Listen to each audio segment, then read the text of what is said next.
Greetings and welcome to this edition of Positronic Hypersonic.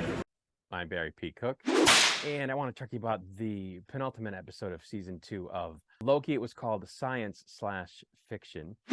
And as it starts, the time blast that seemed like it was about to take everything out at the end of last episode hasn't taken everything out, but Loki finds himself alone in the TVA and begins time-slipping again, whereupon he briefly encounters himself in the immediate future, but doesn't get to engage with him. It would seem that the Loom has initiated failsafe mode, which for some reason causes a whole bunch of weird tendrils to start growing out of everything in the room that Loki's in, before he once again time slips away.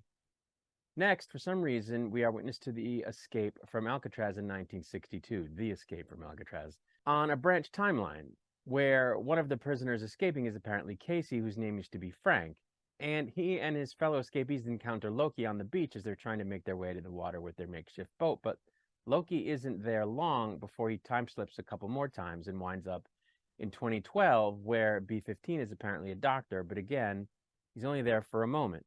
In 2022, Mobius, back in his real life, is a jet ski salesman, which explains a lot, as well as a single father, and he gets approached by Loki, but again, only briefly, as Loki is pulled away after realizing that, of course, Mobius has no idea who he is.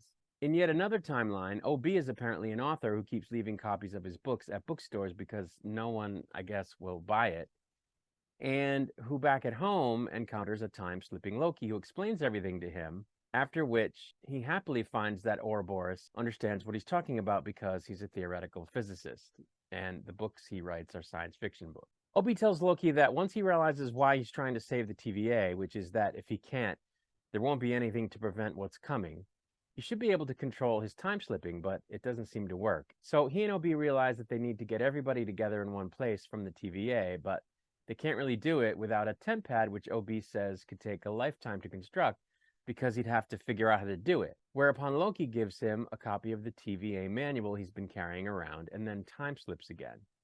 He again encounters Mobius, whom he explains the business about the TVA to, and just before Mobius is about to deck him with a wrench because he's suddenly afraid of him, who is this guy talking about crazy stuff, OB shows up through a time portal after having spent 19 months constructing a very large temp pad.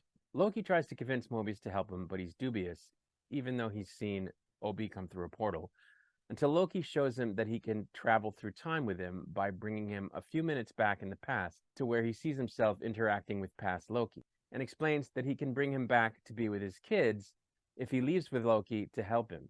Loki then goes through the portal to recruit B-17 and Casey, but he still needs to recruit himself in the form of Sylvie, who surprisingly knows who he is when he encounters her. Sylvie's reluctant to help him and tells him that the others are in the lives they should be in, and that he shouldn't put them in a position where they might choose to abandon those lives to help him.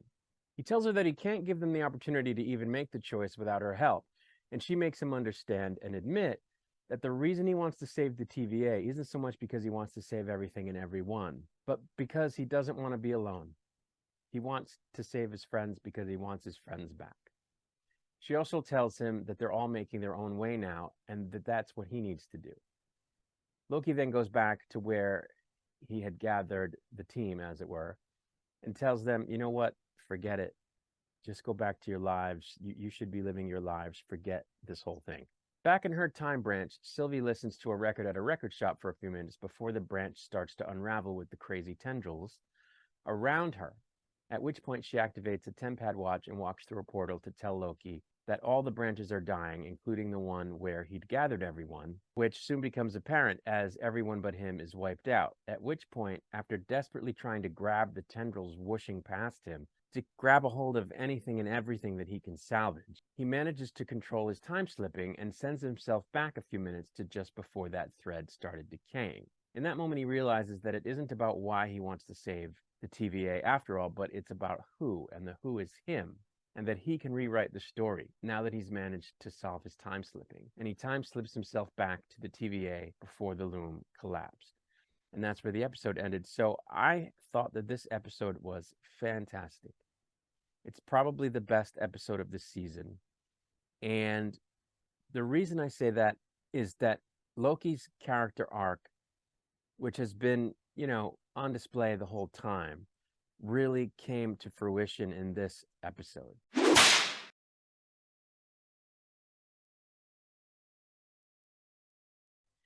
He's really now a fully realized person, where before he was just the god Loki and kind of this one-dimensional megalomaniac. But he's discovered himself, he's found himself, and he knows that other people matter, and they matter to him. And he's just developed as an emotional being, which he wasn't really before. I mean, he was angry, but he's just had a breakthrough in his psycho-emotional life, and he's evolved as a person, and he's grown as a person, and he's become a hero.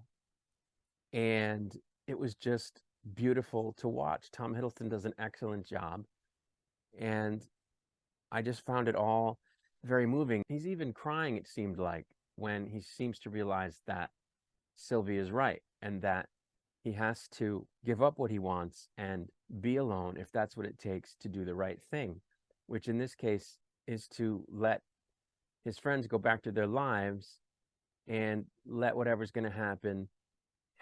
Because if repeating what happened to them before is what it takes to save the universe, he doesn't want to do it. And by repeating what happened before, I mean giving up their lives for the TVA, which they didn't have a choice about the first time. And in the end, he realizes that he can still save everything, but without sacrificing them. He realizes that he can do it. At least that's how it seemed at the end. And I just thought it was brilliant. I thought it was just a brilliant bit of writing and a brilliant bit of acting. And even Sylvie, her part in that conversation was very moving.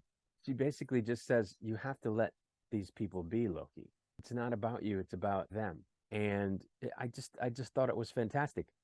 OB is excellent in this episode.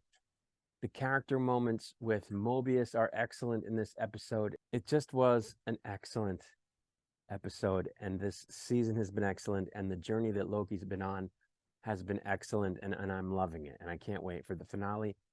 My only regret about that is that I think they're probably not going to do a season 3. I think they're going to wrap it up in this 2 seasons, because it's just a setup for what's to come in the MCU. And I know people are pissed because Loki's this evil villain and this creature of chaos and sort of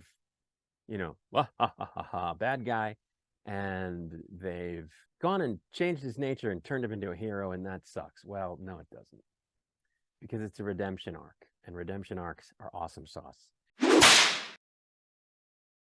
And I just thought this episode was fantastic for all the reasons I've said, and I'm both looking forward to and dreading the finale because I think it's going to be the end of the show. But we'll probably see Loki in the MCU elsewhere, because I don't think his part in this whole Kang thing is done, and I'll be happy with that, I suppose. But for now, that's really it. So I'm going to get out of here. I'll be back to do a recap and review of the season finale once it's released.